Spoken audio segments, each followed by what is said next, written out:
Arranquemos nomás. Somos, somos un poquito menos hoy, ¿no? Bueno, habíamos visto lo que eran lo que era el estado termodinámico de la materia y cómo lo definíamos, ¿no? ¿Alguien me podría resumir qué es el estado termodinámico?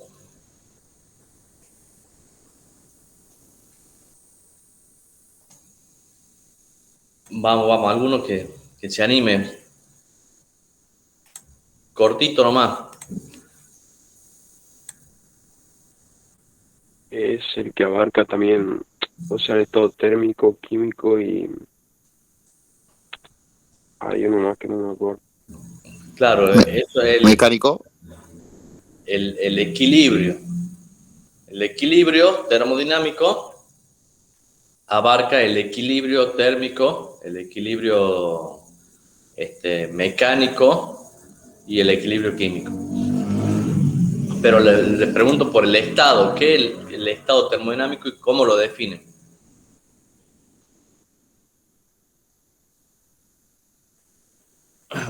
Sí, el estado es un poco más allá, va más allá de que solo esas condiciones. O sea, son todas las propiedades que tiene la sustancia y la particularizamos con esas variables, presión, volumen y temperatura.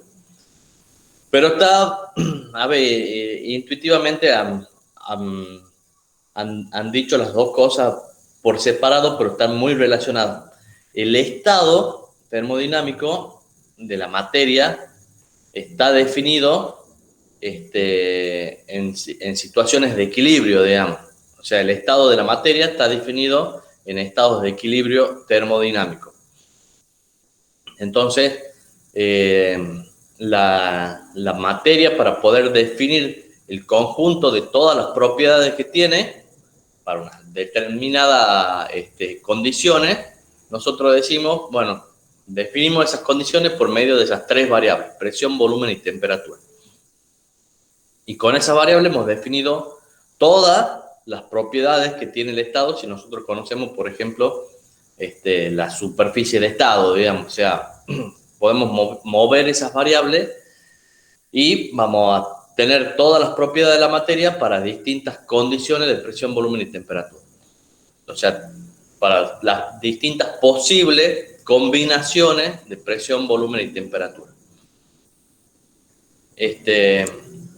Bien, ahora, para determinar esos estados termodinámicos, hemos hecho la experiencia esa en el recipiente, ¿se acuerdan? Pongamos el recipiente ahí. Hemos hecho la experiencia de ir midiendo en esas distintas condiciones de presión y temperatura, pero yo les decía en su momento que para poder medir, lo que se hacía en esta experiencia es esperar a que se estabilice el sistema. O sea, si bien yo aparto, por ejemplo, de esa situación que se ve en la foto, después le entregamos calor. Cuando el sistema evoluciona a otra situación, esperamos a que se equilibre. Mientras que estamos dándole calor y el émbolo se está moviendo, no puedo medir nada, digamos, porque es impreciso. Entonces esperamos hasta que eso se equilibre y ahí medimos. Entonces, cuando se mide, se está midiendo en un estado de equilibrio y por lo tanto los estados de la sustancia, o sea, los estados termodinámicos de la sustancia corresponden a estados de equilibrio.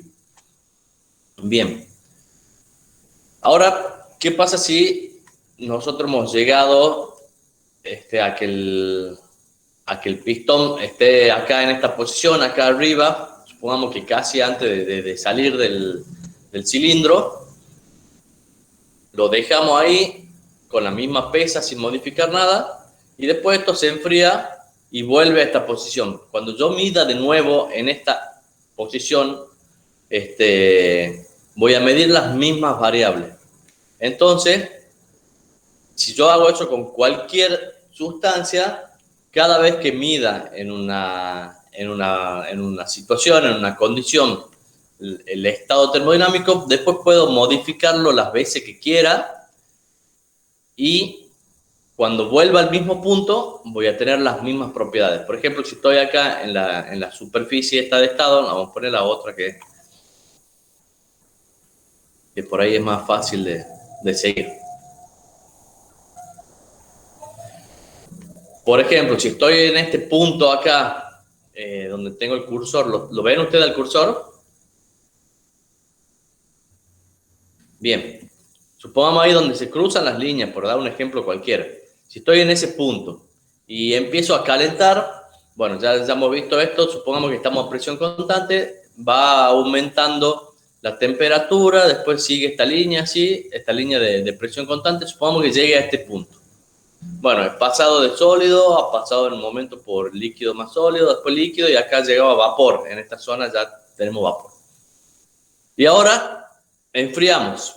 Bueno, empieza a enfriarse, sigue siendo a presión constante, llega a este punto de nuevo y tiene las mismas propiedades que tenía antes. O sea, el sólido ahí se comporta exactamente igual. Supongamos que ahora hago lo mismo, lo caliento, no sé, acá hago otra transformación, vengo por acá, paso por el otro lado, vengo por acá abajo, vuelvo a subir y llego de vuelta a ese punto. Y cuando esté en ese punto, la sustancia va a tener las mismas propiedades. Entonces yo puedo hacer lo que quiera acá, pasar por todos lados y volver a ese punto. Si vuelvo a medir en estado de equilibrio ahí, voy a medir exactamente lo mismo. Bueno, entonces esa particularidad que tiene la materia me permite considerar una función presión, volumen, temperatura. O sea, puedo decir que las variables de estado se comportan como funciones de estado. O sea, perdón, acá no es.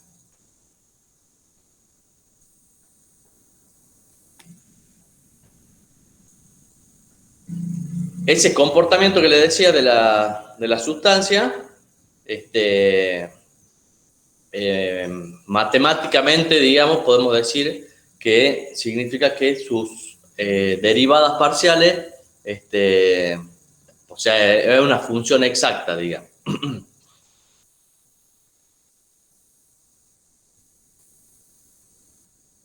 Una diferencial exacta. A ver si no me estoy olvidando nada. Bueno, esto es lo que les decía. Cuando hay un cambio de estado, si las variables vuelven después a su mismo estado, van a tener las mismas propiedades, por lo tanto se llama función de estado, o sea, la función presión, volumen, temperatura igual a 0, que representa la superficie de estado, es una función de estado. Eso significa que las variables de estado son una función de estado y su diferencial, una diferencial exacta. Esto que tenemos acá al final. Bueno.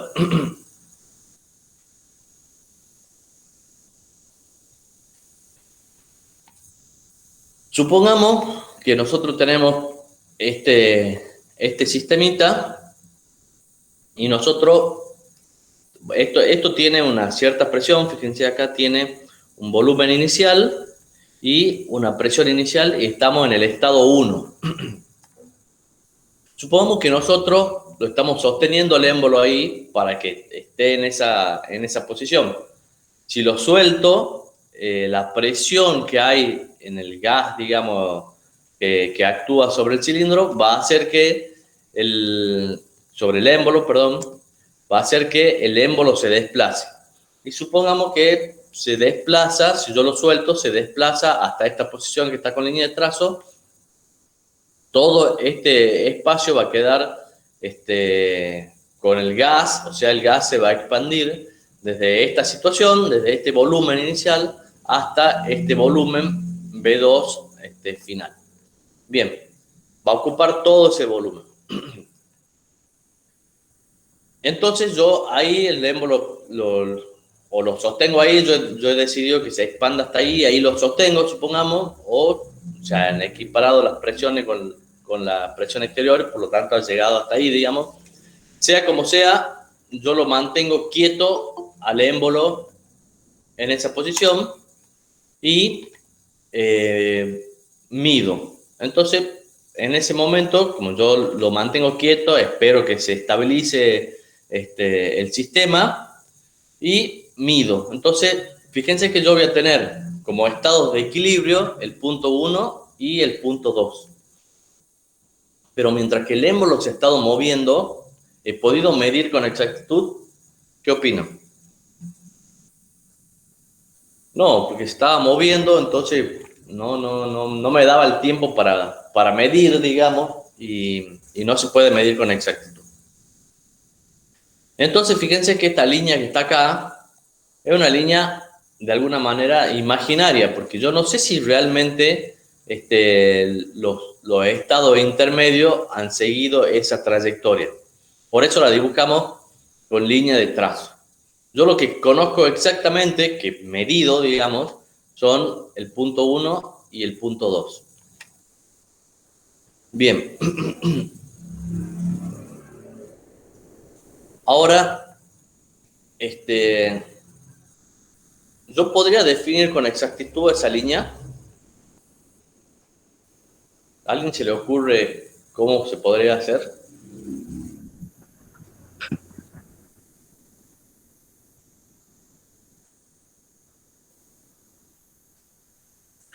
Bien, ¿y cuántos puntos tendrías que hacer?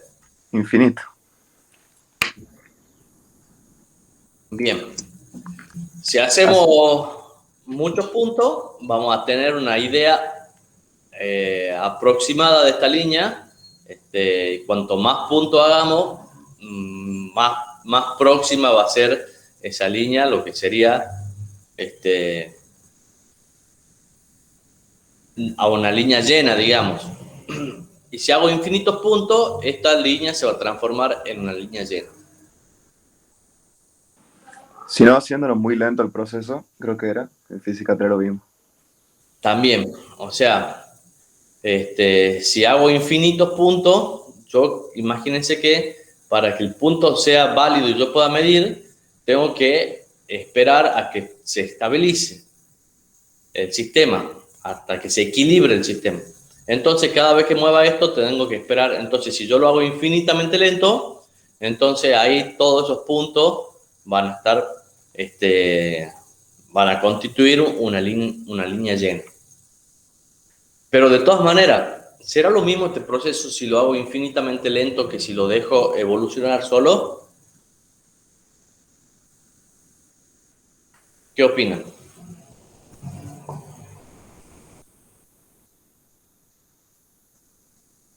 El estado inicial y final yo lo puedo conocer con exactitud, pero fíjense que la curva acá se puede mover de distintas maneras.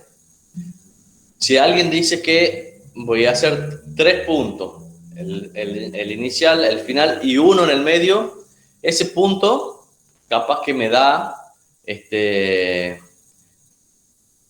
o sea, supongamos, distinto que si yo hago muchos puntos y voy esperando que se vaya equilibrando. ¿Por qué? Ya van a ver más adelante, le voy adelantando un poquito, que tiene que ver, no es lo mismo que el émbolo se mueva despacito que el émbolo se mueva rápido. ¿Qué puede intervenir ahí en un caso y en otro? ¿Cuál es la diferencia? ¿Qué diferencia puede haber en el sistema si yo hago que el émbolo se mueva despacito o se mueva rápido?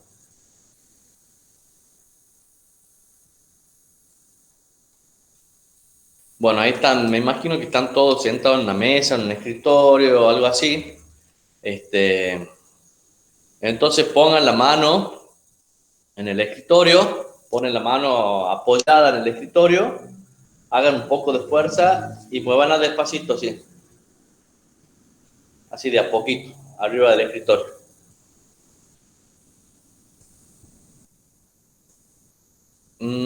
Puede llegar a tener que ver, pero podría ser que esto esté aislado, entonces ahí no intervendría la pérdida de calor. Hagan la experiencia, pongan la mano así en el escritorio y vayan moviendo de poquito, hagan fuerza y muevan de poquito. Ahora hagan lo mismo, pongan la mano en el escritorio, hagan fuerza y hagan un movimiento brusco, largo de toda la mano, rápido, así, bien rápido. ¿Qué sienten en la mano? ¿Y por qué eso? Tiene que ver con el rozamiento del gas. Sí, no solamente del gas, tiene que ver con el rozamiento del gas y también con el rozamiento que pueda tener en este caso, en este sistema, el émbolo con el cilindro. Y entonces va a ser igual esta curva si yo lo muevo despacito, un poquito más rápido o mucho más rápido. Tendría cambio por ese calor. Bien, tendría alguna diferencia en función del rozamiento que se está produciendo. Estamos viendo que el rozamiento tiene que ver con la velocidad del proceso de alguna manera, ¿no es cierto? Entonces, fíjense que esta sucesión de puntos que podemos hacer acá no la conocemos con exactitud, por eso está marcada con línea de trazo. Cuando conocemos ciertos puntos con exactitud, la marcamos como puntos llenos, digamos, y si hacemos una línea infinitamente llena, o sea, una sucesión de puntos infinitos, vamos a tener una línea llena, digamos. Ya vamos a ver que eso tiene que ver con el segundo principio y lo vamos a ver un poquito más adelante. Pero lo que quería que vean ahora es que yo para definir los puntos necesito tener un estado de equilibrio. Si esto se está moviendo, no puedo medir y lo único que voy a medir con exactitud es cuando tengo un estado de equilibrio. Ahora, si yo tengo un estado de equilibrio, después le puedo hacer lo que quiera a esto, lo puedo mover rápido, despacito, todo lo que sea, y cuando vuelva a la misma posición, lo deje que se estabilice, de vuelta voy a medir las mismas condiciones. Y por eso decimos que las funciones son funciones de la función, el estado termodinámico, las variables de termodinámica son función de estado.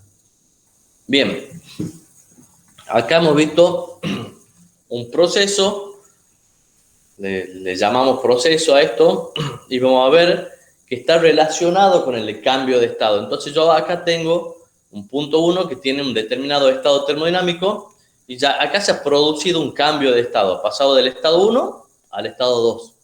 Bien, ¿cuál ha sido el cambio de estado? Bueno, fíjense que en este caso, si es rápido, vamos a tener línea de trazo aproximada de cómo es el cambio de estado. Ahora, si lo hacemos infinitamente lento, esto va a ser una línea llena que me va a decir exactamente cómo ha sido el cambio de estado hasta llegar al punto 2.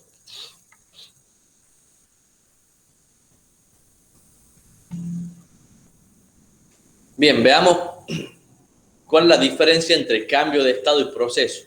Acá estamos viendo que el cambio de estado lo representamos con esta línea, ya sea llena o de trazo según el caso, pero este cambio de estado se podría obtener de distintas maneras. El proceso me dice además cómo se ha obtenido ese cambio de estado. Para que lo entendamos, acá hay un ejemplito. Supongamos que tengo un recipiente que tiene un determinado volumen fijo, B, está aislado térmicamente con respecto al ambiente, y yo caliento el gas que está ahí adentro por medio de una fuente de calor. Entonces, como esto está a volumen constante, lo que va a pasar es que va a aumentar la temperatura del gas a volumen constante. Entonces, el cambio de estado, fíjense que lo podemos representar en este diagrama, va a ser un aumento de temperatura a volumen constante. O sea, tengo desde el punto 1 hasta el punto 2. Ahora, fíjense que en este otro sistemita que tenemos acá, tenemos el mismo volumen inicial y la misma temperatura inicial del gas. Esto está aislado térmicamente, tiene paredes adiabáticas, entonces no pierde calor hacia afuera. Y fíjense que yo pongo acá una paletita que genera un rozamiento, esto se está moviendo ahí la paletita esa ahí adentro, ¿y qué le va a pasar al gas? Se va a empezar a calentar por el rozamiento de la paletita. Entonces, a volumen constante va a aumentar la temperatura y fíjense que el cambio de estado va a ser el mismo. Entonces, el cambio de estado me dice lo que le pasa a la sustancia y el proceso me dice lo que le pasa a la sustancia y además me dice por qué, digamos, o sea, cómo he hecho para que le pase eso, digamos.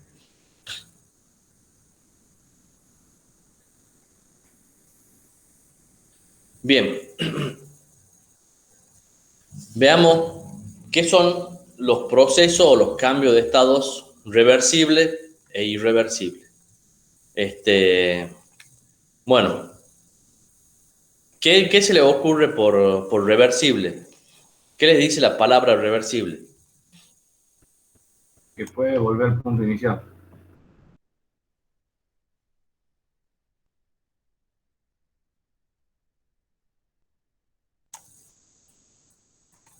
Que puede volver al punto inicial. Sí, bueno, es una idea bastante aproximada. Un proceso reversible es un proceso que consta de una sucesión de estados de equilibrio de manera que un pequeño desequilibrio en un sentido pueda desencadenar el proceso, tanto como un desequilibrio en el otro sentido, sin que hayan intercambios con el medio exterior, digamos. O sea, sin que haya una acción con el medio exterior. Esa es la definición de un proceso reversible. ¿A qué va con esto? Fíjense que es una sucesión de estados de equilibrio.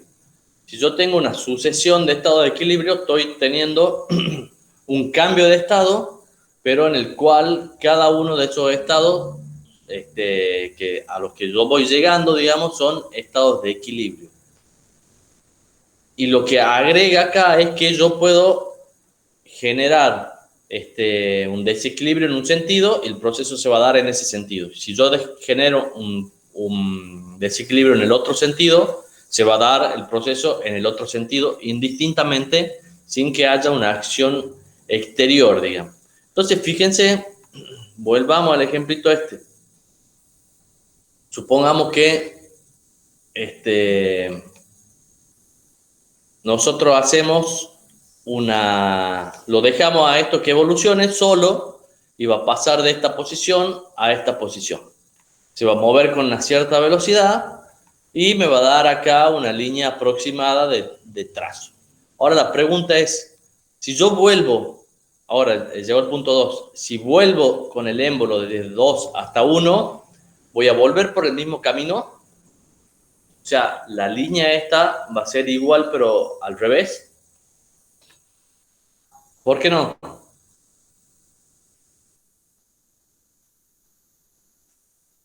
Exactamente. Acá esto, al expandirse a una cierta velocidad, ha habido un rozamiento del émbolo con el cilindro y por lo tanto se ha generado un calor y ese calor, supongamos acá, podría haber pasado al ambiente. Entonces, cuando llegue acá, voy a tener, lo podríamos decir, como que la energía que tenía contenida acá se ha disipado de alguna manera hasta este punto, pero no he aprovechado todo en ese movimiento. Algo se ha perdido, supongamos, por el rozamiento. Entonces, cuando yo quiera volver, voy a tener que usar la energía necesaria para pasar de este punto a este punto, pero además también encima voy a tener que vencer rozamientos. Supongamos que yo quiera volver con la misma velocidad. Entonces, en ese caso, cuando vuelva, no va a volver el proceso por la misma línea. Ahora bien, si yo hago esto infinitamente lento, que pase de 1 a 2, infinitamente lento, no va a intervenir el rozamiento. Es el ejemplo que hacíamos recién con la mano. Si es tan lento, no hay rozamiento. Entonces, cuando yo vuelva, si lo vuelvo infinitamente lento también, no va a haber rozamiento tampoco. Entonces, ahí sí va a ir y va a volver por el mismo camino. En el caso de que yo vaya y vuelva por el mismo camino, es un proceso reversible, digamos. O sea, ha ido y ha vuelto de la misma manera. Por eso le decimos reversible.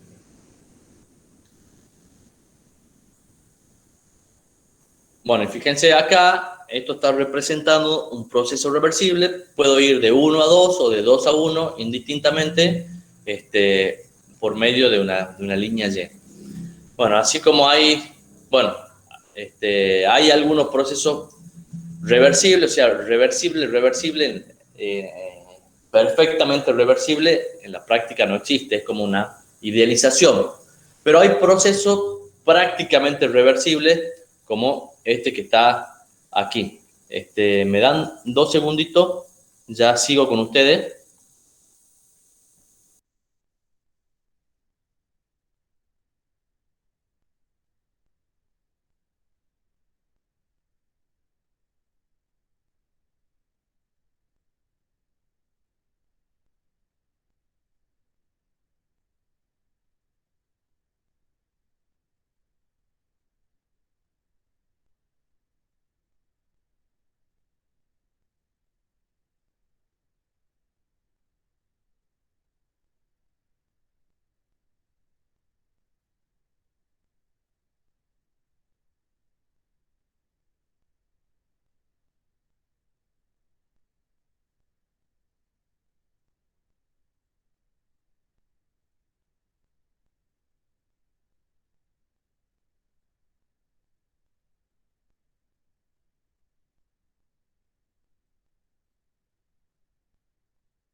Perdón,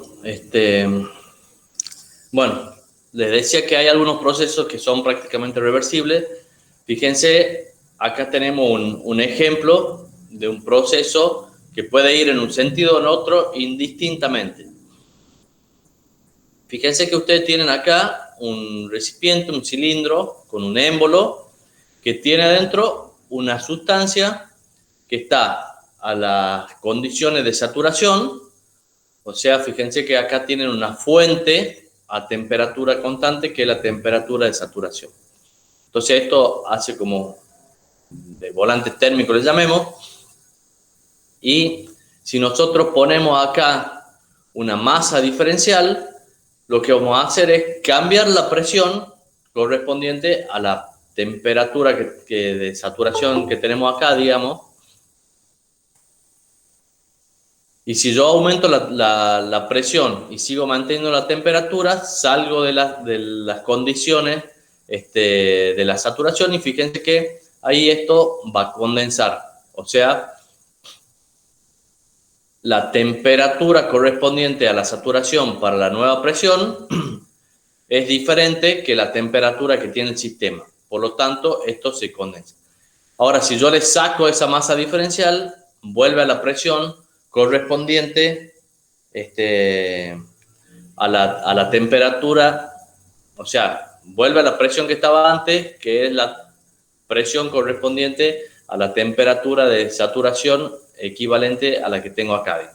Entonces, fíjense que esto puede evaporarse y condensarse todas las veces que quiera simplemente poniendo una masa diferencial, o sea, haciendo un pequeño desequilibrio en un sentido o en el otro. ¿Se entiende esto?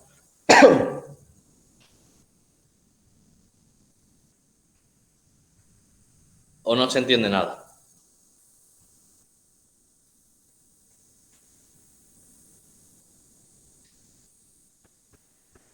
¿Lo podría volver a explicar, ingeniero? Sí. Nosotros tenemos acá, supongamos, agua en estado de saturación. ¿Qué significa que esté en estado de saturación? Que está a las condiciones de presión y temperatura de saturación. Acá la temperatura se mantiene constante porque tengo una fuente de temperatura constante. Entonces, esto siempre va a estar a la misma temperatura. Si está esa presión y esa temperatura, yo voy a la tabla de vapor y veo que estoy en la saturación. Entonces, va a coexistir una parte del agua como líquido y otra parte como vapor. O sea, está dentro de la campana. Bien. ¿Qué pasa si nosotros, supongamos, le sacamos la pesa esta? ¿Qué le va a pasar a la presión que hay dentro del sistema, digamos? Va a disminuir. Va a disminuir, pero la temperatura sigue siendo la misma, ¿no es cierto? Porque esta fuente me mantiene la temperatura del sistema constante. Entonces, si disminuye la presión y yo tengo la misma temperatura, fíjense que yo iría a la tabla y me fijaría en la presión y la temperatura. Y si la temperatura sigue siendo la misma, pero la presión ha cambiado, significa que ya no puedo estar en la saturación. Entonces, en este caso, se evaporaría, digamos, toda el agua el agua líquida que está acá, evaporaría y todo pasaría a ese vapor. Si le vuelvo a poner la masa, supongamos que el cilindro es infinitamente alto, no infinitamente, pero es bastante alto como para que no se salga el émbolo, digamos, cuando esto se evapore, obviamente que se va a dilatar, digamos, aumentar el volumen, se va a expandir. Entonces, supongamos que le vuelvo a poner la masa. Si le pongo la masa, voy a volver a la presión inicial que corresponde con la temperatura de saturación que tengo en el sistema. Entonces, vuelvo a la saturación, voy a volver a este estado. ¿Se entiende ahí? Sí, ingeniero. Bueno, fíjense, así como este caso, hay otros casos en la práctica donde puedo considerar que tengo un cambio de estado reversible. En realidad, como les decía, nunca tengo un cambio de estado reversible, absolutamente reversible en la práctica. Fíjense que acá algo estamos haciendo, digamos, sacando la masita, estamos modificando algo, o sea, siempre va a haber alguna pequeña acción o algún pequeño rozamiento,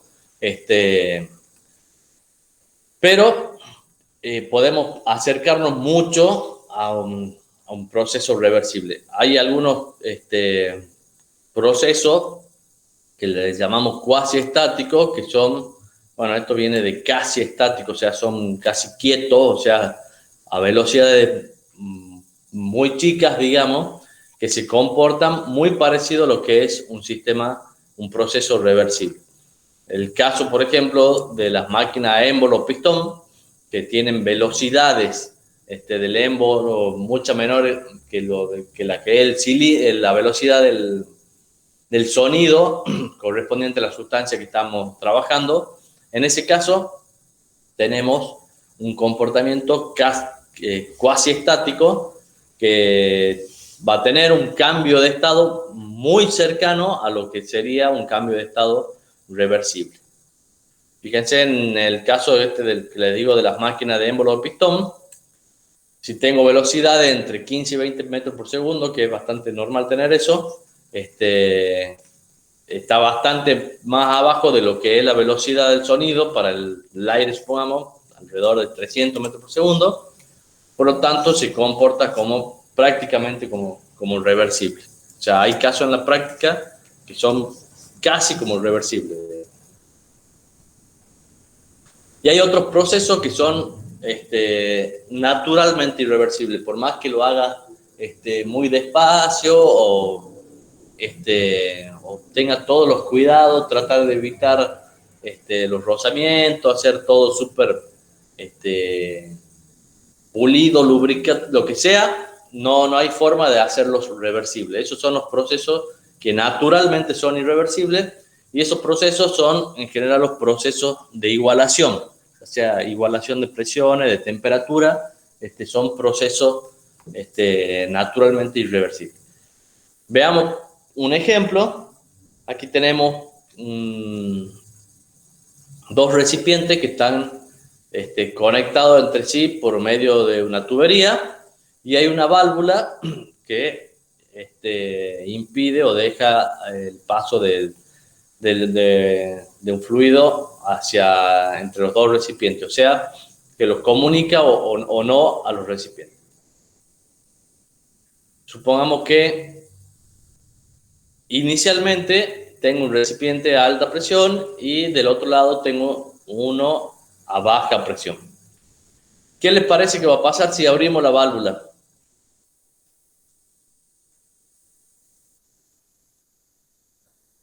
Sí, y físicamente, digamos, ¿qué es lo que va a pasar? Claro, se van igual a las presiones. Hasta que se igualen las presiones. Bien, cierro la válvula. Ya se han igualado las presiones. Ahora digo, bueno, abro la válvula y vuelva. ¿Va a volver el gas desde acá para acá? Y no. No. ¿Puede ser reversible? No. O sea, no va a volver por sí solo el gas. Entonces, no puede ser reversible. ¿Cómo tengo que hacer para que vuelva el gas de acá para acá? Con trabajo. Bien, físicamente, ¿cómo sería? Una bomba de vacío.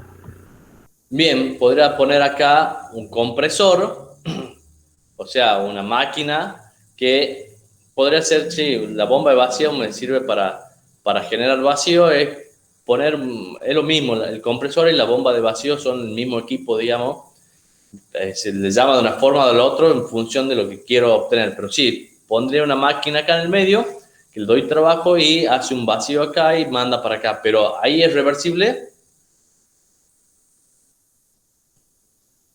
Exactamente, estoy actuando desde el exterior, estoy dando la energía en este caso, trabajo en este caso, entonces no es reversible, digamos. Bien. Como les decía, los procesos de igualación, en este caso estamos igualando presiones, también podría ser de temperatura, son naturalmente irreversibles. Bueno, otros procesos que son importantes para nosotros. Vamos a ver distintos tipos de procesos en la asignatura. Bueno, tenemos los procesos estacionarios, que son procesos donde si bien pueden haber variaciones en el sistema, no pueden haber, o sea, variaciones de un punto a otro de las condiciones del sistema. En cada uno de los puntos tiene que mantenerse las condiciones constantes con respecto al tiempo.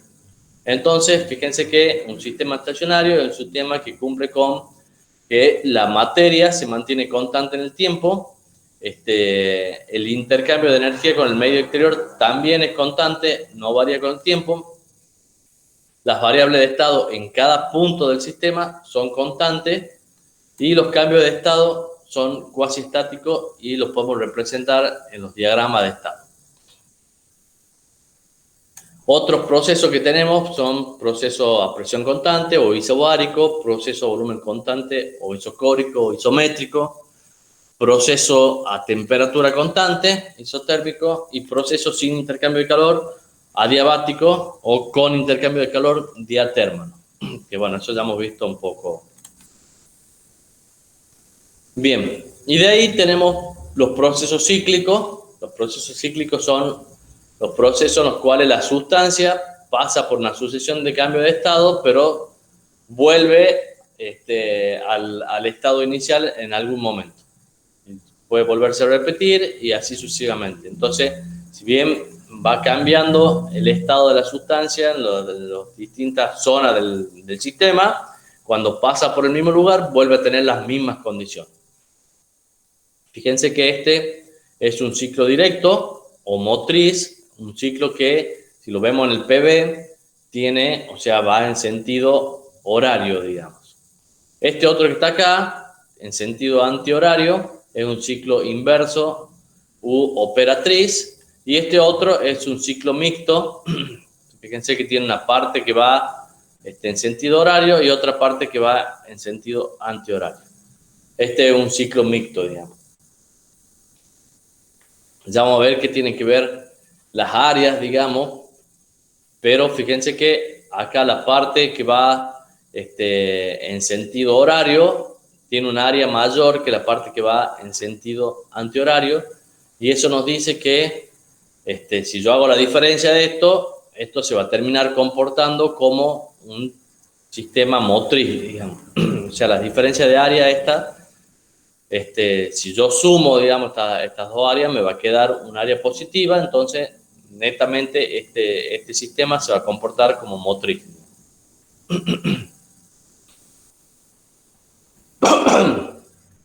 Bien, estos ciclos los podemos obtener de diferentes maneras.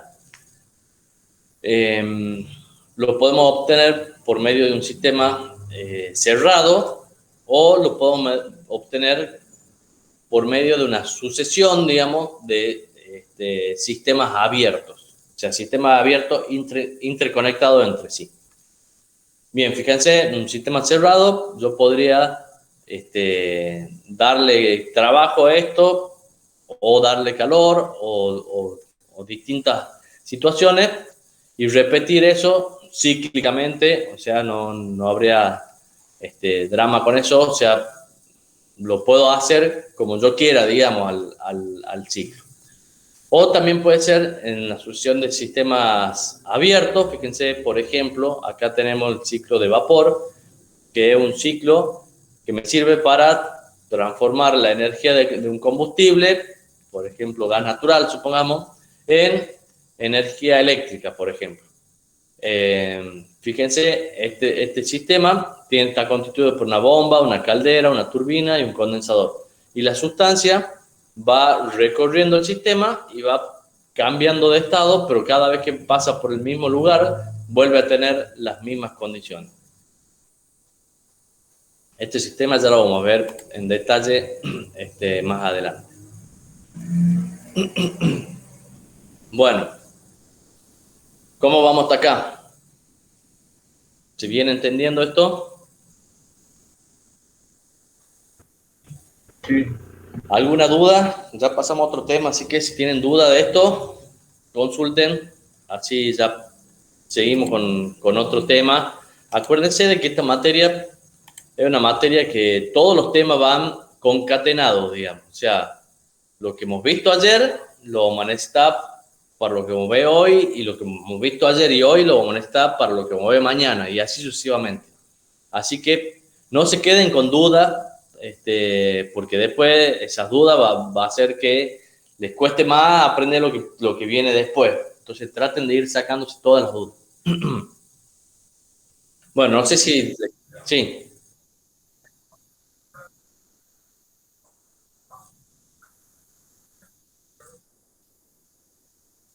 Sí, traten de mandar antes de la consulta para que coordinen si va a ser presencial, si va a ser virtual, qué sé yo, si van a ir a consulta, no sé, un miércoles, entonces se fijan quién está el miércoles y le mandan un mensaje el martes y coordinan para ver si van a hacer una consulta virtual o va a ser presencial o qué sé yo. Bueno, ¿seguimos entonces?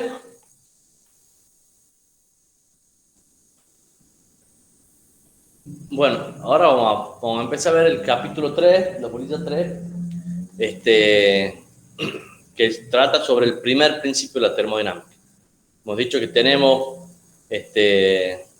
distintos principios en la termodinámica, y habíamos dicho que los dos más importantes, digamos, son el primer principio y el segundo principio.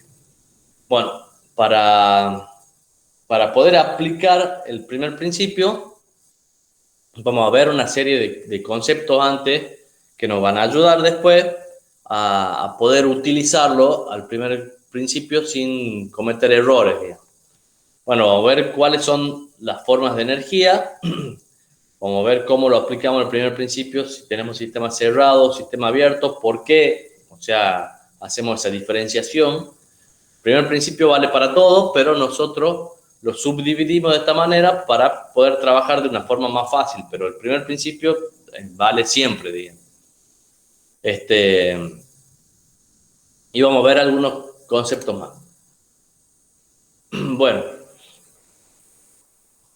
supongamos que tenemos una piedra ahí en el borde del acantilado ese, del risco, como lo quieran llamar. Y hay una diferencia de altura con el piso de, supongamos, tantos metros. Entonces, originalmente, fíjense que esa diferencia de altura, junto con la gravedad y la masa que tiene, el peso que tiene la piedra, me dan que tengo una cantidad de energía potencial de 10 unidades en esa posición ahí arriba, digamos, inicial. Bien, supongamos que se cae la piedra, la empujamos como sea, y empieza a descender, ¿no? Bueno, fíjense que originalmente estaba quieta, o sea, tiene una energía cinética 0. Pero estaba en la posición más alta, tiene la mayor cantidad de energía potencial, que eran 10 unidades.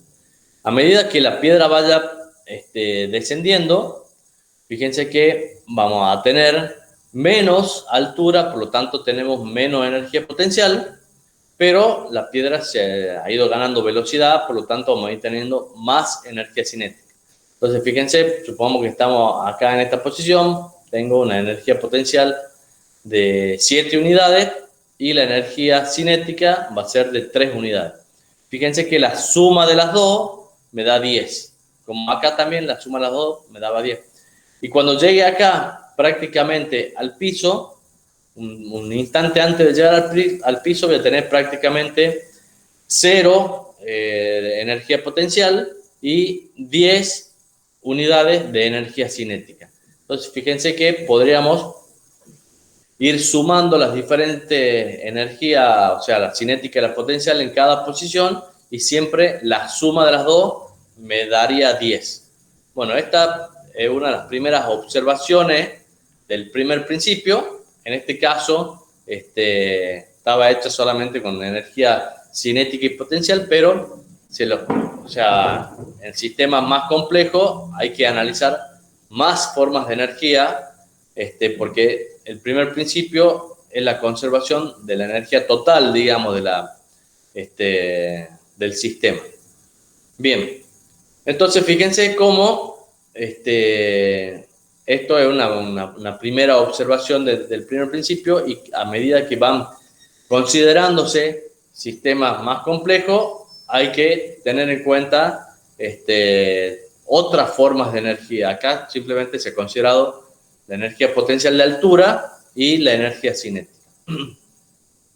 Fíjense que si bien hoy nos parece algo básico y elemental considerar que el calor es una forma de energía, al principio no se lo tenía en cuenta como una forma de energía, y después cuando se han ido estudiando distintos sistemas, se ha visto que el calor también es una forma de energía, pero sin embargo, en su momento se consideraba que el calor no se lo consideraba una forma de energía, sino se pensaba que era algo así como una sustancia inmaterial, indestructible y sin peso, que se lo llamaba el calórico.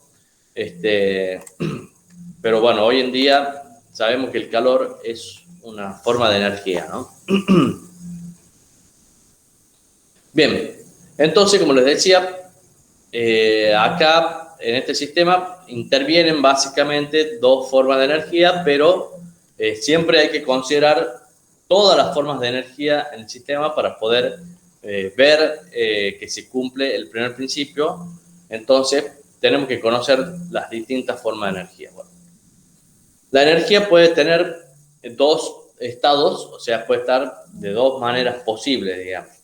En forma residente, o sea, almacenada en algún reservorio, ese reservorio es la materia, y en estado migratorio, transfiriéndose de un reservorio a otro, digamos.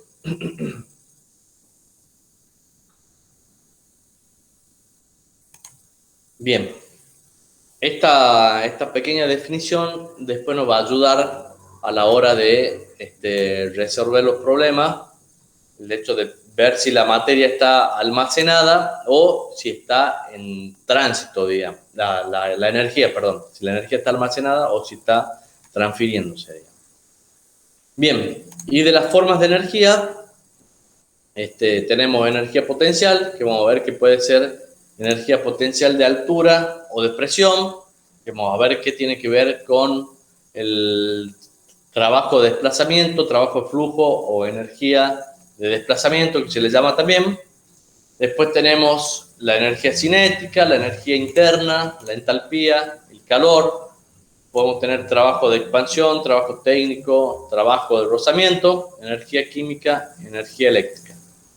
Estas son las formas de energía y ya vamos a ver cada una en detalle, ¿no? Bueno,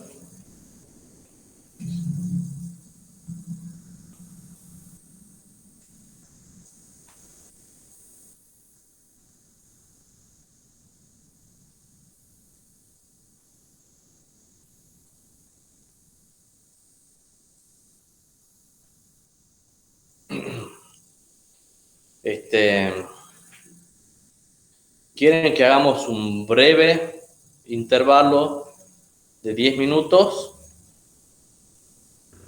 Son las 10 menos 5, qué sé yo, hasta las 11, hasta las 10 y 5. ¿Les parece bien? Sí, ingeniero. Sí, profe. De todas maneras, vamos a estar terminando prácticamente a las 11 o capaz que un poquito antes, digamos. Bueno, a las 11 volvemos entonces. Perdón, a las 10 volvemos. A las 10 y 5, a las 10 y 5 volvemos.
Buenas, ¿estamos de vuelta?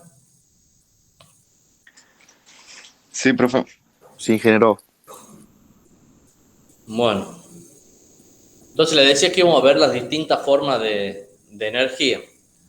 De ahí también vamos a ver las unidades. Acuérdense de que teníamos el sistema técnico de unidades y el sistema internacional de unidades. Entonces hay que prestar atención a esa diferencia cuando vemos cada una de las formas de energía.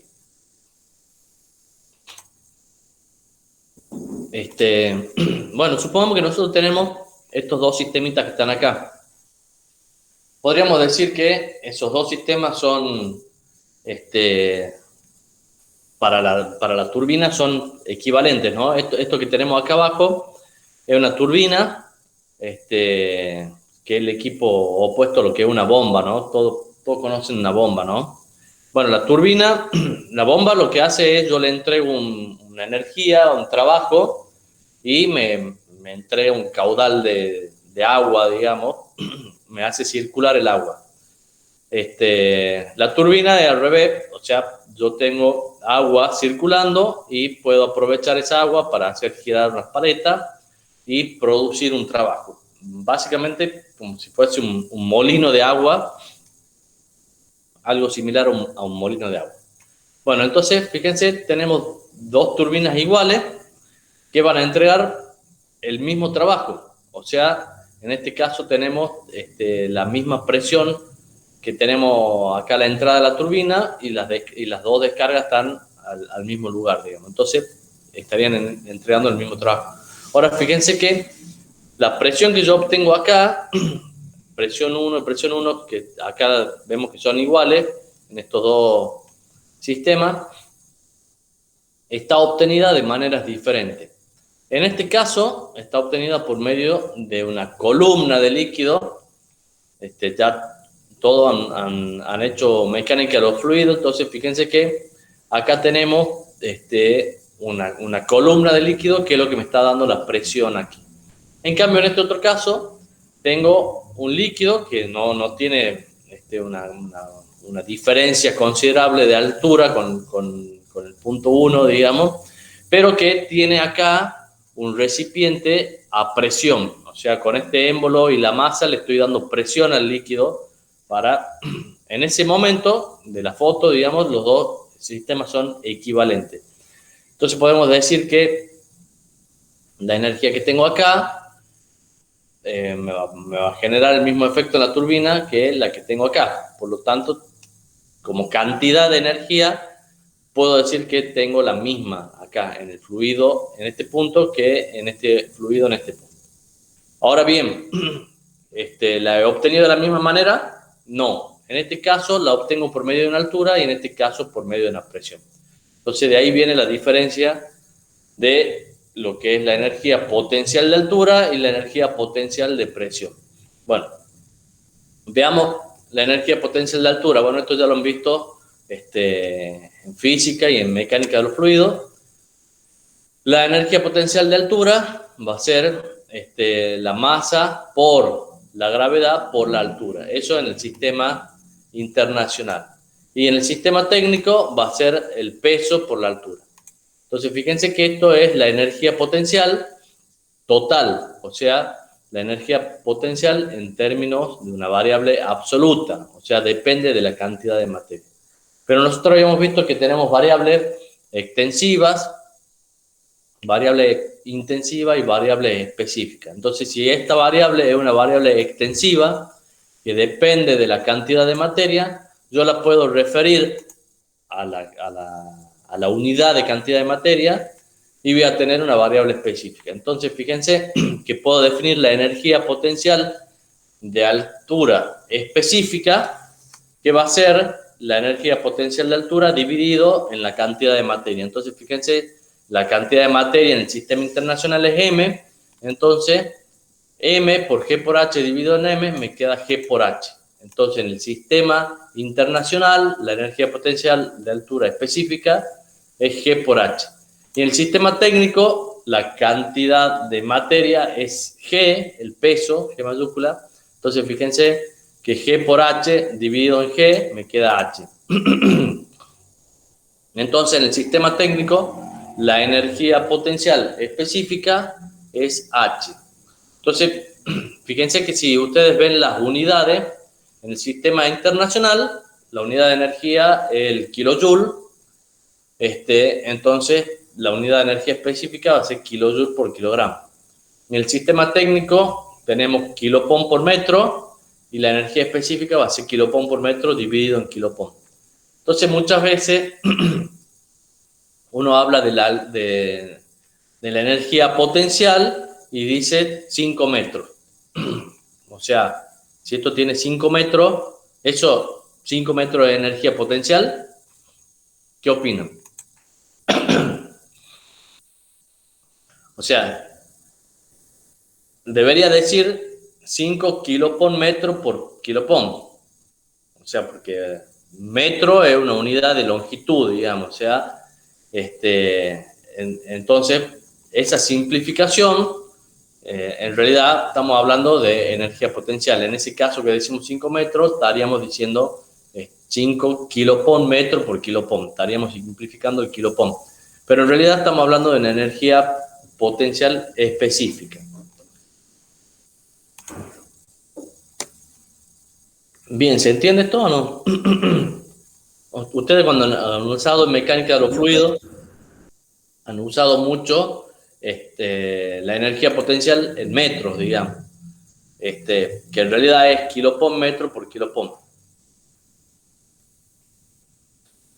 Bueno, veamos la energía potencial de presión. Hemos dicho que estos dos sistemas son equivalentes. De hecho, fíjense que yo puedo conocer, si tengo una determinada altura de líquido, puedo conocer la presión que va a haber acá debido a la altura del líquido, digamos. Entonces, la presión acá la podría calcular como ρ por G por H, y obtendría el valor de la presión acá. Bueno, fíjense que hemos dicho que G por H, hablemos del sistema internacional, acá tenemos G por H, la energía potencial de altura en el sistema internacional. Entonces, fíjense que esta expresión, la presión, la podríamos poner como ρ por la energía potencial de altura específica. De ahí trabajamos algebraicamente, o sea, el ρ lo podemos pasar para el otro lado, y el ρ es lo mismo que 1 sobre el volumen específico. Por lo tanto, me queda esta expresión. La energía potencial de altura es igual a P por B minúscula, ¿no? Entonces, la energía potencial de altura específica es P por el volumen específico. ¿Qué es lo que hemos hecho? Hemos expresado la energía potencial en términos de presión, digamos. O sea, fíjense, acá tenemos la presión. Entonces, para calcular la energía potencial como una variable extensiva, vamos a multiplicar por la cantidad de materia, ya sea M en el sistema internacional o G en el sistema técnico. Y de ahí vamos a tener la energía potencial en términos de presión en un sistema y en otro. Fíjense que la ventaja de hablar de la energía potencial de presión es que tiene la misma forma independientemente si hablo del sistema técnico o del sistema internacional. En cambio, la energía potencial de altura va a cambiar en función del sistema en el que estoy tratando, ¿no? Entonces, fíjense, acá es G por H y acá es H. En cambio, esta otra, sea un sistema u otro, es P por B. Bueno, y ahí tienen también las unidades para la energía potencial de presión, que son las mismas que para la de altura. Bueno, fíjense que la energía potencial es una función de estado, o sea, fíjense que la presión P es función de estado y B es función de estado, o sea, son las variables de estado, por lo tanto son las funciones de estado por excelencia, le podemos decir. Entonces, si tengo dos funciones de estado que están multiplicadas, voy a obtener una función de estado. O sea que la energía potencial es una función de estado.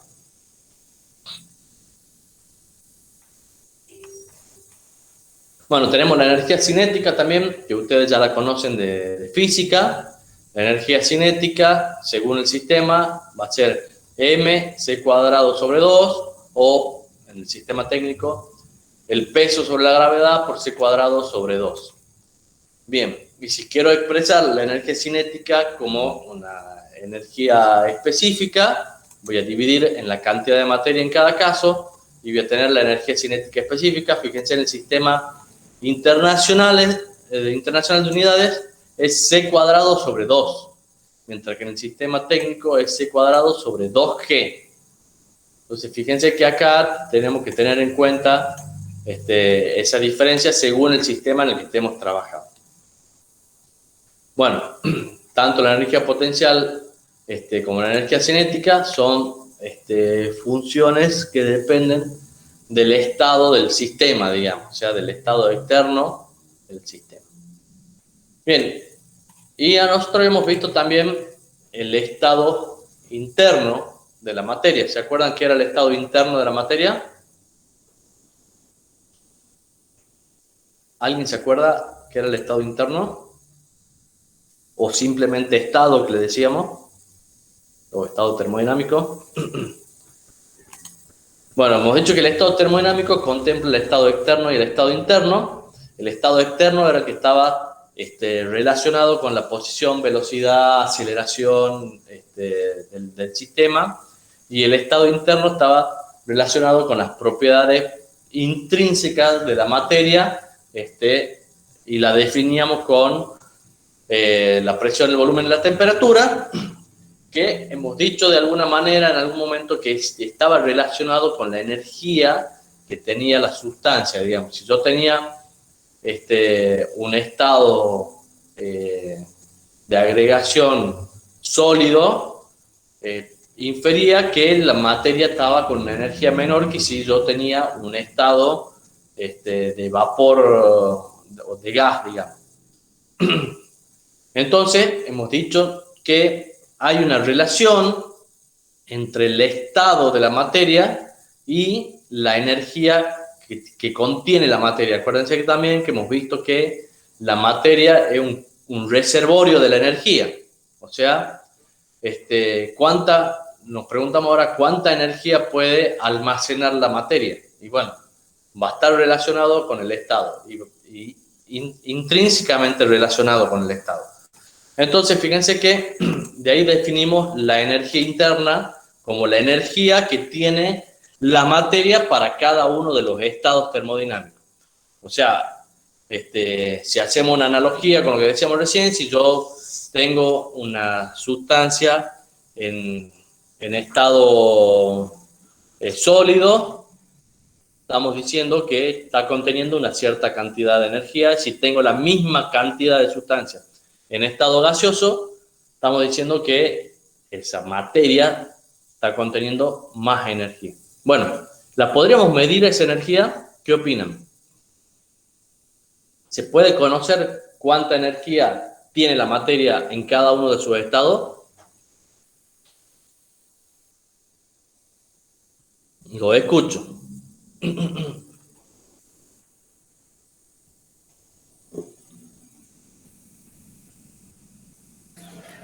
Y sí, Jero. ¿Cómo lo haría?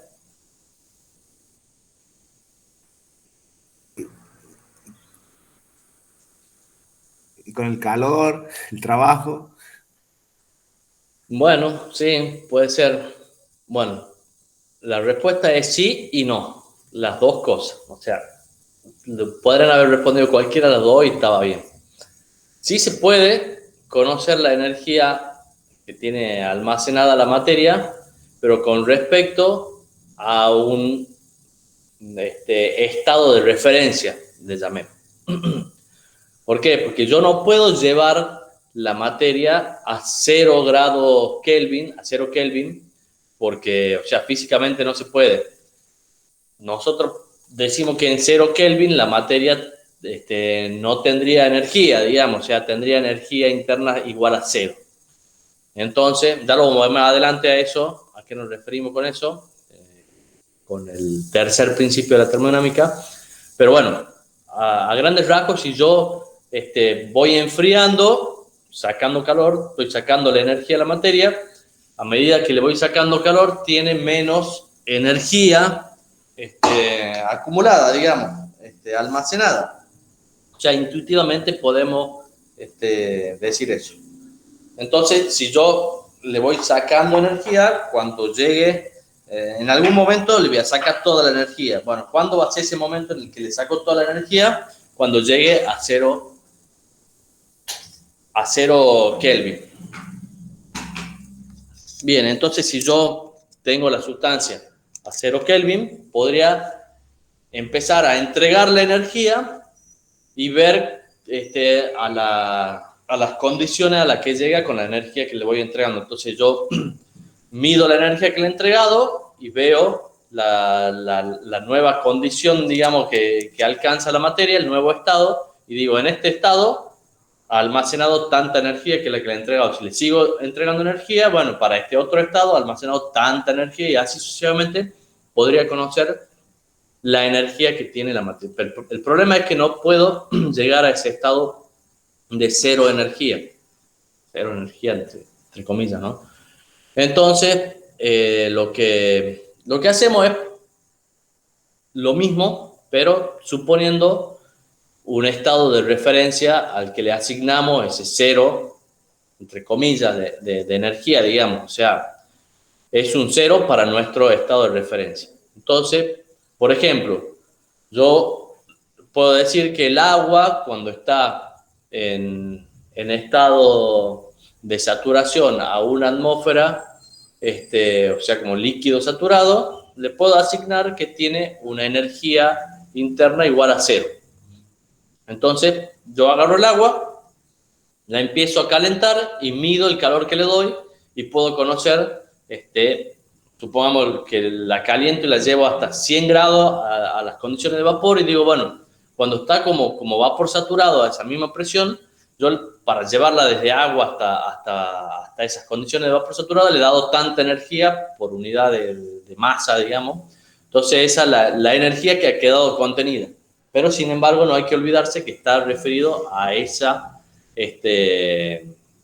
condición de referencia. Entonces sí, puedo medir la energía interna, pero siempre con una referencia definida por nosotros, digamos, no va a ser por la referencia absoluta del cero absoluto, digamos. Entonces, lo que estamos haciendo es definir la energía interna a partir de un valor relativo, digamos. Bien, eso se hace, digamos, se ha hecho por laboratorio especializado y se ha tabulado cuál es la energía interna para la sustancia, para distintos tipos de sustancias.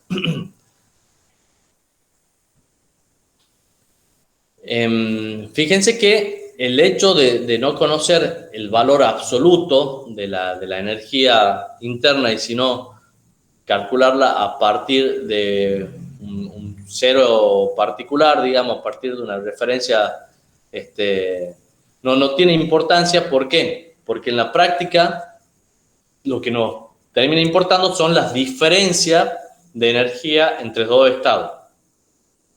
Entonces, fíjense que la diferencia de energía entre dos estados es la misma independientemente del sistema de referencia que yo tome. No sé si se acuerdan cuando hemos visto en álgebra el cambio del eje de ordenadas, digamos, que se podía, en ciertos casos, cambiar el origen de coordenadas y los resultados no cambian, digamos. O sea, si yo tengo el origen de coordenada acá y tengo dos puntos, la diferencia entre esos puntos va a ser lo mismo que si lo tengo el origen de coordenada acá o si lo tengo más abajo, más arriba o en cualquier lado, incluso acá, digamos, la diferencia siempre va a ser la misma. Bien, fíjense que obviamente la energía interna es una función de estado o no. ¿Qué opinan?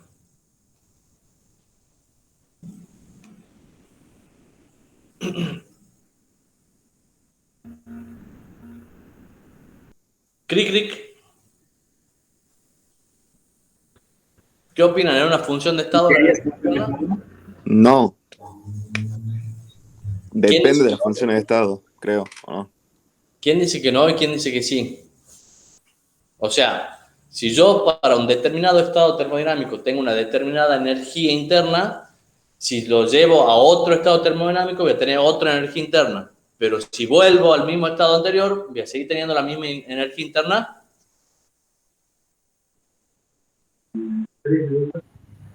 Sí, ¿no es cierto?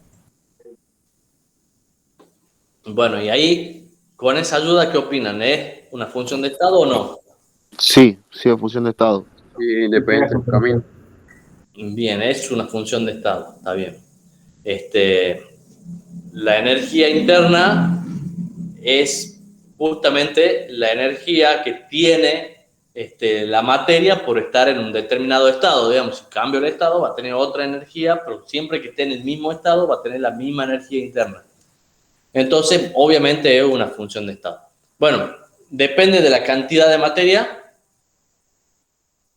Y fíjense, la energía interna la Sí. definimos con la letra U. Yo voy a tener la misma energía si tengo un litro de agua a 50 grados que si tengo 10 litros de agua a 50 grados. ¿Tengo más energía cuándo?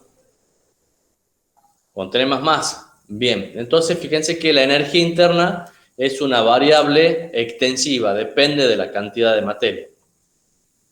También la podemos expresar como una variable específica. Si la referimos a la cantidad de materia, vamos a tener la energía interna con minúscula U específica. Entonces, y esto es lo que está tabulado, que les decía recién, o sea, para 1 kilo de materia, nosotros podríamos hacer la experiencia de ir calentando, midiendo a partir de una referencia, y el calor que le damos vendría a ser la energía interna. Ya lo vamos a ver más en detalle a eso.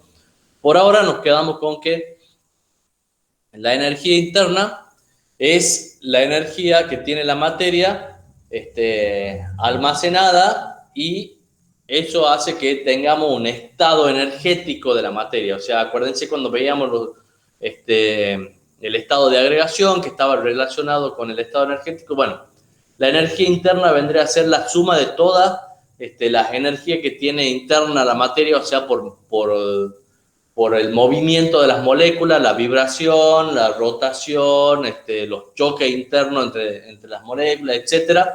Todo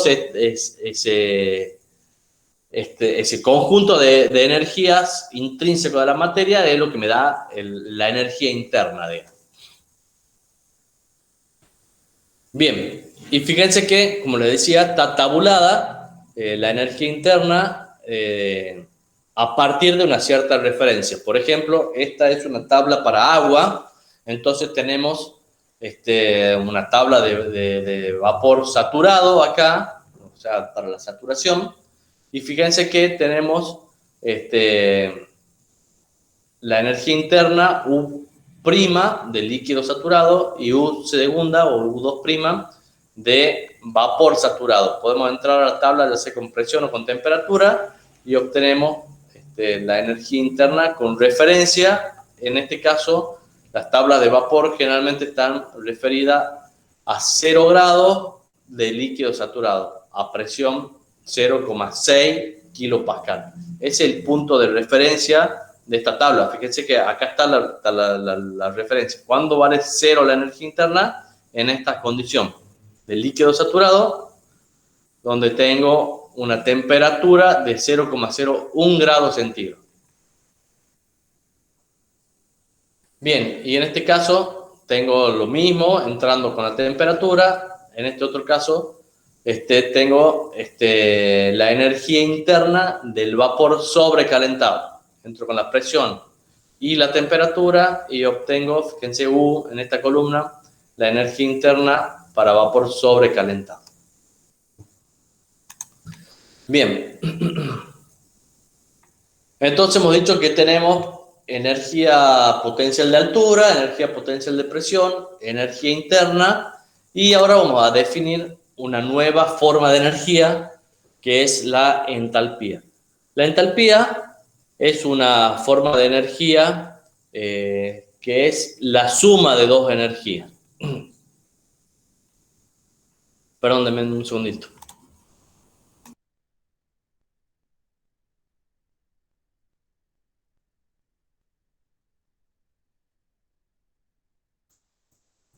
Bien, entonces tenemos la suma de la energía interna más la energía potencial de presión, o ya vamos a ver que también se llama energía de desplazamiento. O sea, es sumar dos energías, es básicamente la suma de dos energías que son función de estado, por lo tanto, la entalpía también es una función de estado. Si estoy sumando dos funciones de estado, la energía interna, que es función de estado, más la energía potencial de presión, que también es función de estado, me va a dar que es una función de estado.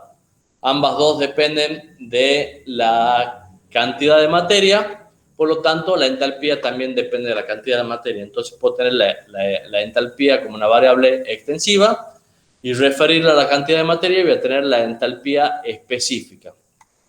La denotamos con la letra I o H. Generalmente nosotros usamos la letra I, pero en otras notaciones, en química, se usa la letra H. Entonces, para que lo tengan en cuenta. Bien, y esta energía, ya lo vamos a ver más en detalle más adelante, es una energía que siempre aparece en los puntos de control de los sistemas termodinámicos, de los sistemas abiertos, ¿no? O sea, donde fluye materia, tenemos siempre entalpía. Bueno, fíjense, puedo obtener el valor de la entalpía a partir de un cero absoluto. No, fíjense que estos valores de presión y volumen sí los puedo conocer con exactitud, digamos, en forma absoluta, pero como la energía interna depende, no la puedo medir desde el cero, también depende, digamos, la entalpía también depende de un punto de referencia.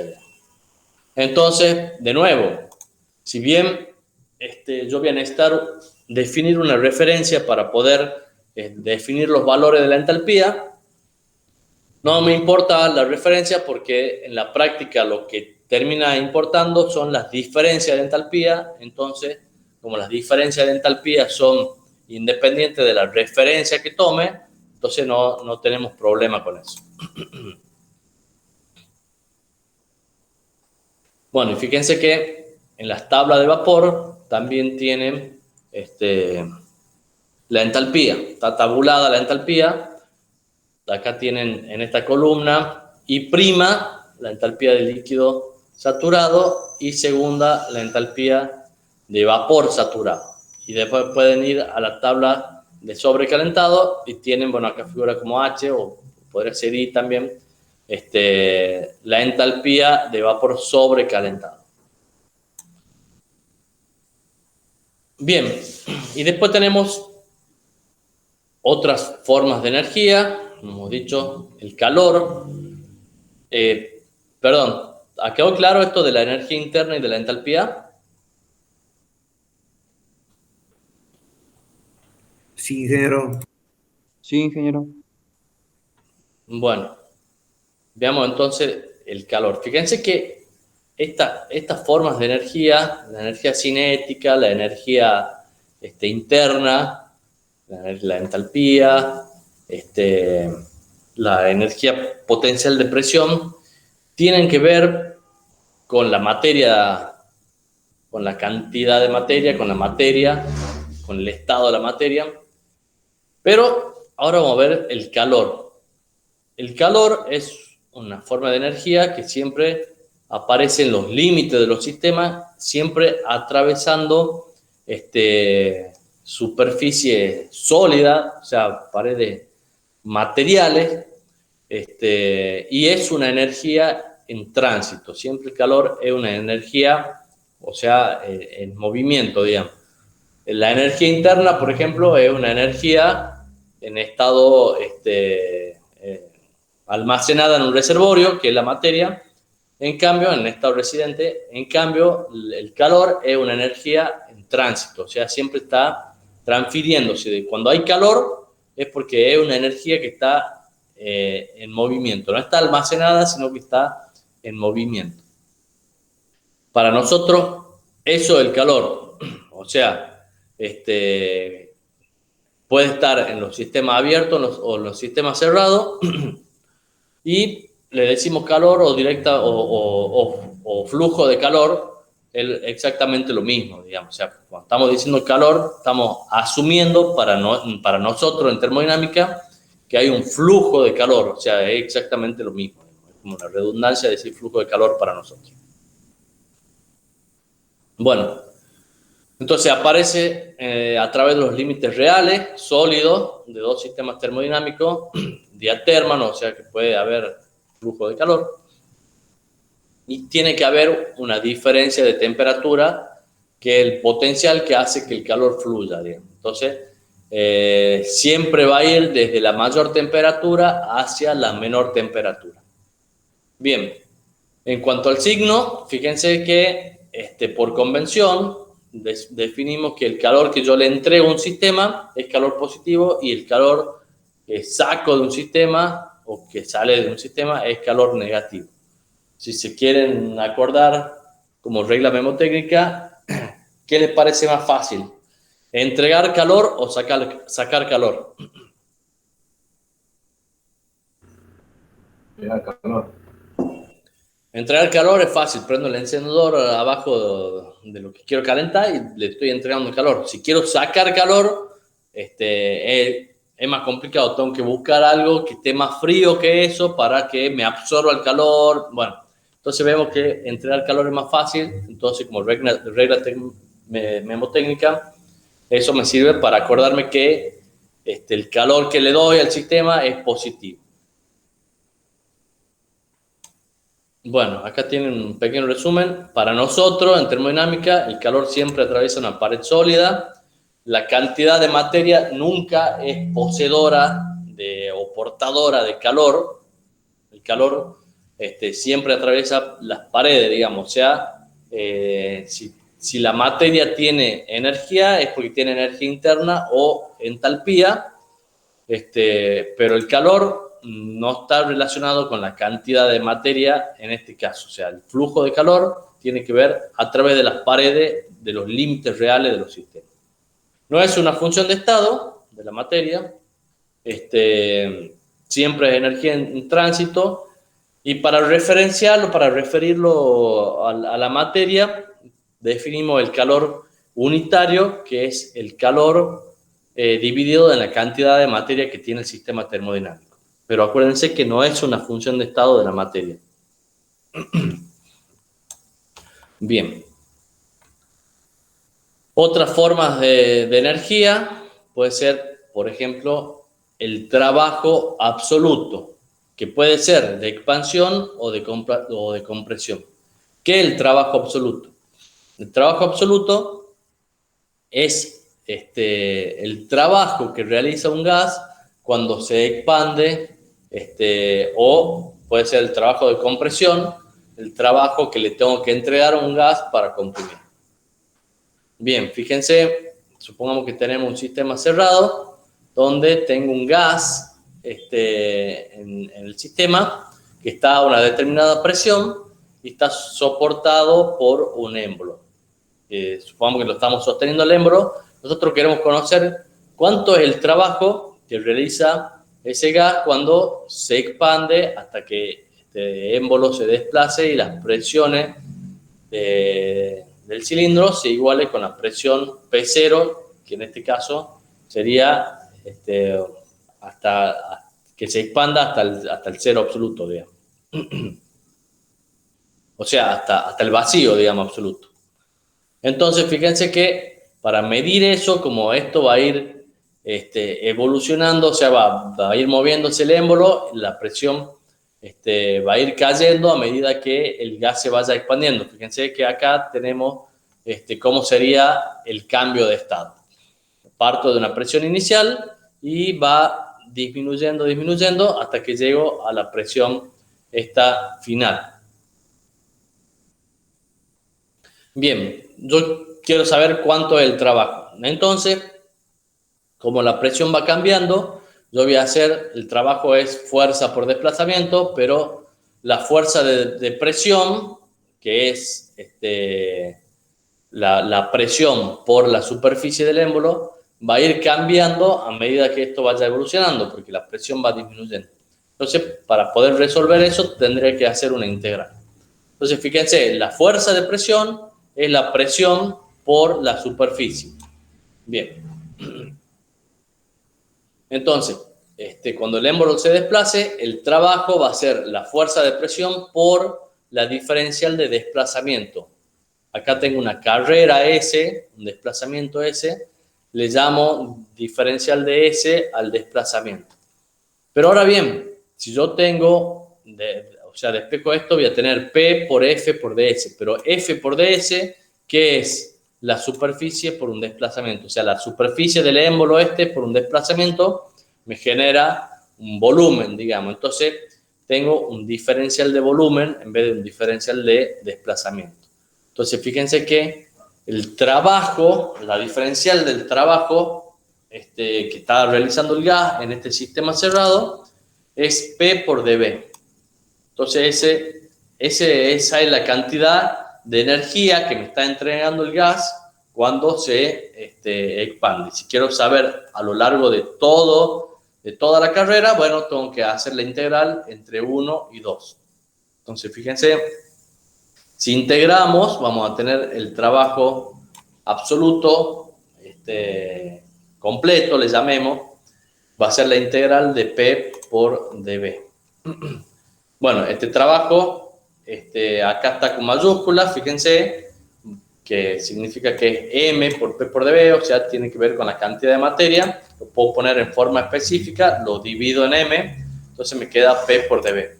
Entonces, el trabajo absoluto es la integral de P por dB, o sea, la integral entre 1 y 2 de P por dB. Y fíjense, aunque parece contradictorio decir trabajo absoluto específico, está bien, ¿no? O sea, el trabajo absoluto es el que realiza el gas y tiene que ver con la cantidad de materia, con la cantidad de gas que hay. Entonces, si lo referimos a la cantidad de materia, vamos a tener trabajo absoluto específico. Y bien, ustedes de cálculo conocen que el área, o sea, la integral esta representa el área que está por debajo de la transformación entre el punto 1 y 2. Entonces, fíjense, acá tengo P por dB. Entonces, si yo hago un diferencial de volumen acá, lo multiplico por P y hago la sumatoria desde 1 hasta 2 de todos los diferenciales eso, la sumatoria infinita, digamos, voy a tener toda el área esta. Entonces, vemos que en el diagrama PV, el área que está por abajo de la transformación es igual al trabajo absoluto, ya sea de expansión si vamos de 1 hacia 2 o de compresión si vamos de 2 hacia 1. Para el trabajo también se usa una convención de signos. Se dice que el trabajo que entra al sistema, que yo le tengo que dar al sistema negativo, y si el sistema me da trabajo es positivo. De nuevo, como regla memotécnica, si yo le tengo que dar trabajo al sistema, yo tengo que hacer un trabajo yo. ¿Qué prefiero? ¿Eso o que el sistema me dé trabajo? O sea, ¿qué me conviene, digamos? ¿Yo tener que hacer un trabajo o que el sistema me regale trabajo a mí, digamos? Entonces, en ese sentido, podemos tener una regla memotécnica para saber cuál es el signo del trabajo que asumimos.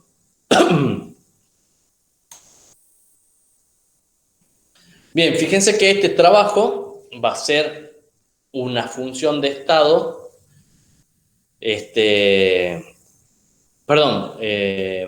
No es una función de estado, o sea, va a depender del camino que tome de 1 a 2.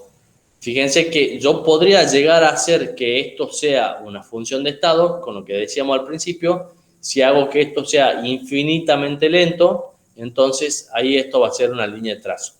Pero en general esto no es una función de estado, va a depender del rozamiento que haya acá en el sistema, que va a venir por acá o no. Fíjense que esta línea está hecha de trazos.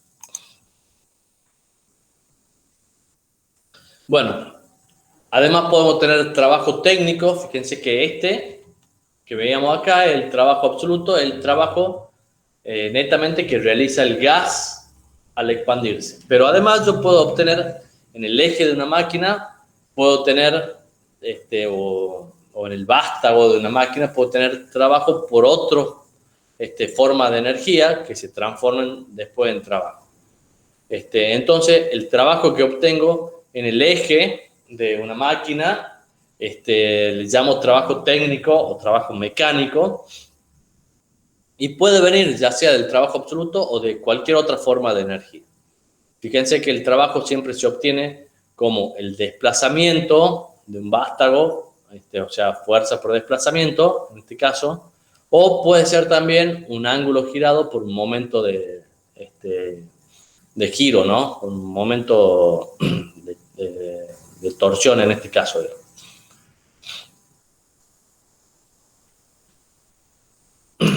Bien, el trabajo técnico lo podemos poner en forma específica también si lo referimos a la unidad de cantidad de materia del sistema termodinámico. Todo esto lo vamos a ir viendo un poco más adelante. Por ahora son básicamente las definiciones que necesitamos para poder empezar a aplicar el primer principio, pero bueno, todo lo vamos a ir desarrollando de a poco en las siguientes clases.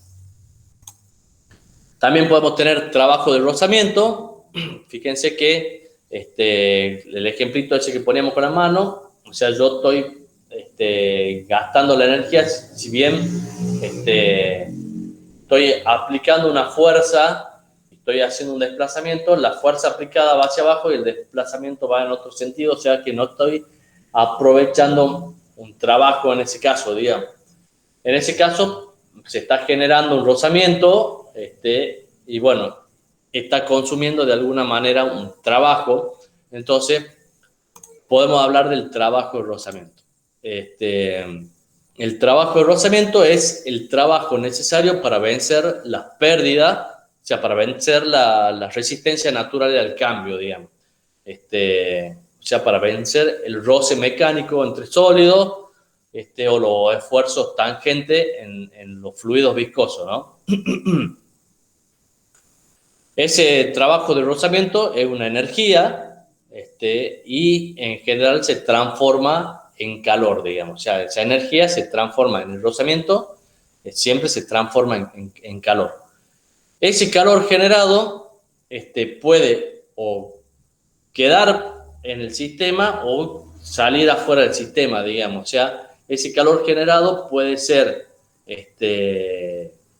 reincorporado de alguna manera, ya sea parcialmente o totalmente en el sistema, o puede generarse y perderse al ambiente en su totalidad. Entonces de ahí surge que voy a tener en algunos casos una irreversibilidad interior o una irreversibilidad exterior. Cuando ese rozamiento produce un calor en el cual ese calor queda, ya sea en parte o totalmente en el interior del sistema, tengo una irreversibilidad interior. Ahora, si ese rozamiento pasa totalmente al ambiente, tengo una irreversibilidad exterior.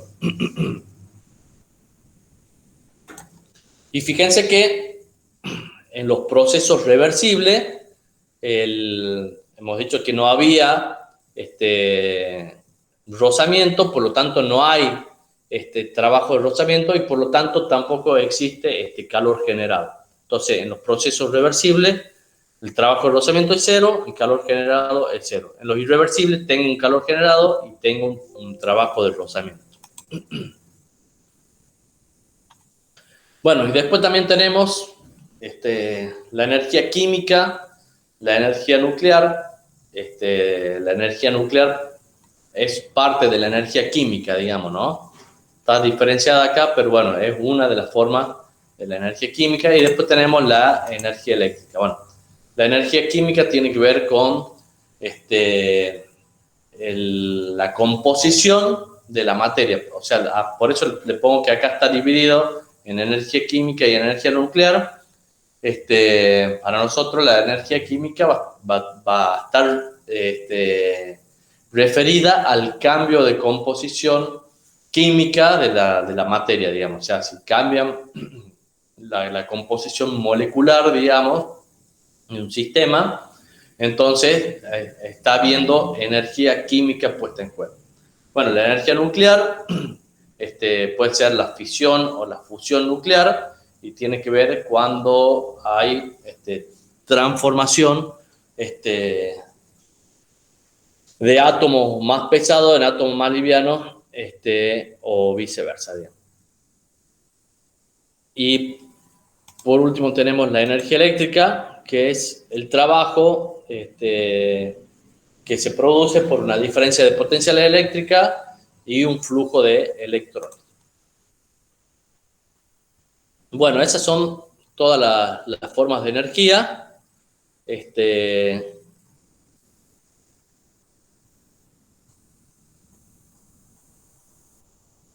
Bueno, y podemos ver que el sistema termodinámico puede tener cualquiera de estas formas de energía. O sea, acuérdense que cuando hemos definido el sistema, hemos definido que era una porción del espacio convenientemente delimitada por nosotros con el objeto de estudiar los flujos de energía, de estudiar energéticamente ese sistema. Y hemos dicho que el sistema contenía la energía que estaba dentro del sistema y también la que fluía a través de los límites. Entonces, fíjense que la energía del sistema termodinámico puede ser con cualquiera de todas las energías que hemos visto. Pero, si bien pueden estar todas, hay una que siempre va a estar, digamos, o sea, la energía interna, o sea, si el sistema tiene materia, o sea, en la práctica todos los sistemas que vamos a estudiar tienen materia, digamos, o sea, no existe el sistema con vacío absoluto, digamos. Entonces, fíjense que en todos los sistemas de la práctica, al menos una energía va a haber. Y esa energía es la energía interna. Las otras pueden o no estar, depende de cada uno de los sistemas, pero cualquier sistema sí o sí va a tener energía interna. Bien. Y acá hay otra cosita que nos va a servir tener en cuenta. El equivalente mecánico del calor. No sé si han escuchado alguna vez de hablar del equivalente mecánico del calor. Bueno, así como históricamente contábamos del calórico, que se suponía como una sustancia inmaterial, digamos. Bueno, en su momento también se hablaba del equivalente mecánico del calor. Hoy en día no tiene mucho sentido hablar del equivalente mecánico del calor porque ya sabemos que las dos son formas de energía, por lo tanto, o sea, puedo usar las mismas unidades para el calor que para el trabajo, digamos. Entonces, hoy en día no tiene mucho sentido, pero bueno, esto nos ayuda a comprender un poco más esto de las formas de energía.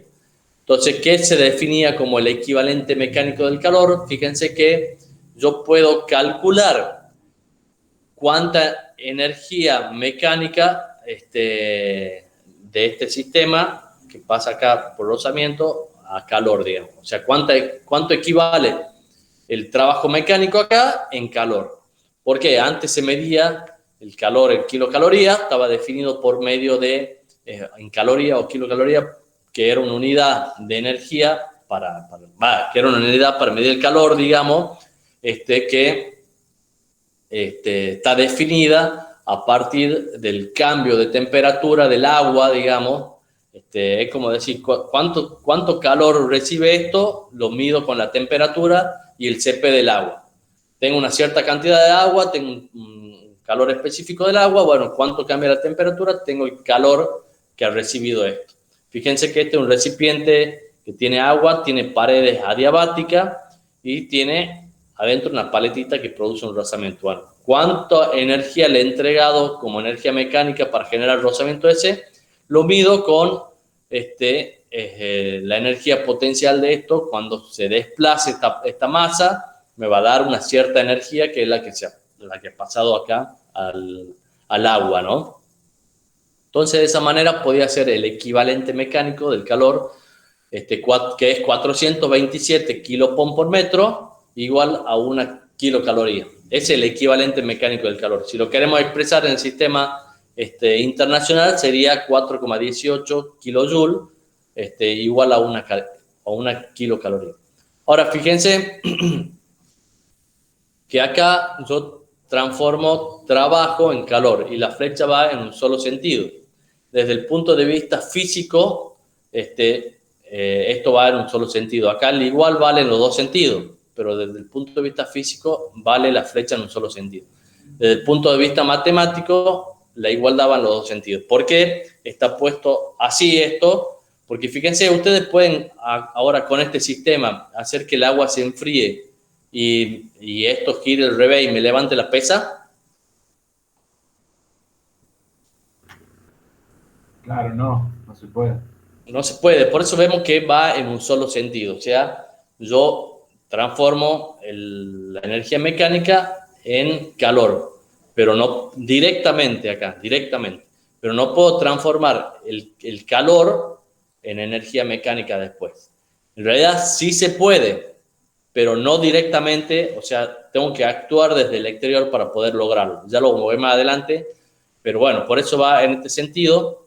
Y esto también, le voy adelantando un poco, tiene algo que ver con el segundo principio de la termodinámica. Ahora, desde el primer principio, esto vale perfectamente. O sea, la igualdad vale perfectamente desde el primer principio. Desde el segundo principio, la flecha va en este sentido. Pero por ahora, por el momento, quédense con que la energía mecánica y la energía térmica y el calor, digamos, son las dos formas de energía, por lo tanto, puedo poner cualquier unidad de energía para cualquiera de las formas de energía. Entonces, esto pasa a ser ahora un equivalente para calcular, para convertir una unidad de energía a otra, digamos.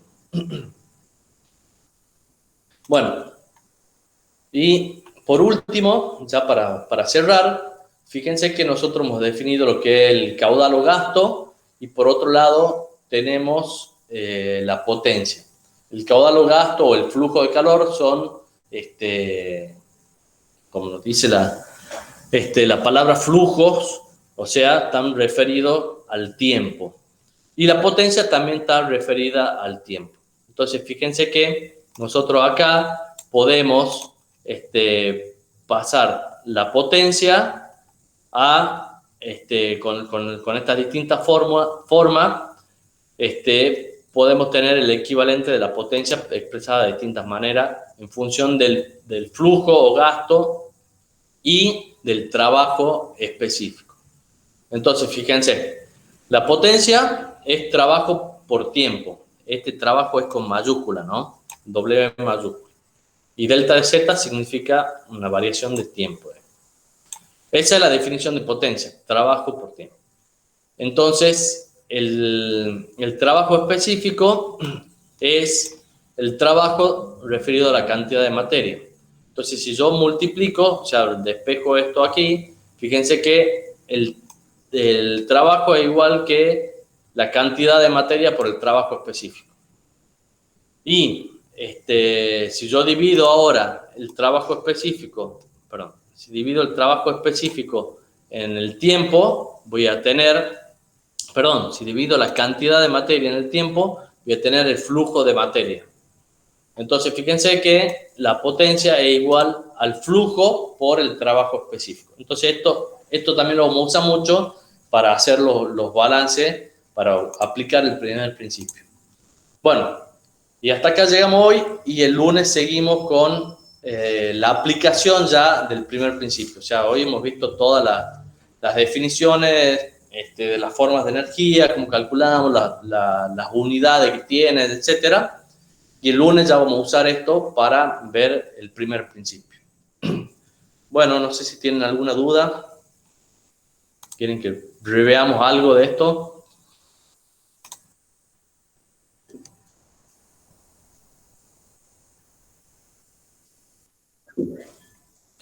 Bien. Bueno, nos vemos el lunes entonces. Buen fin de semana. Muchas gracias.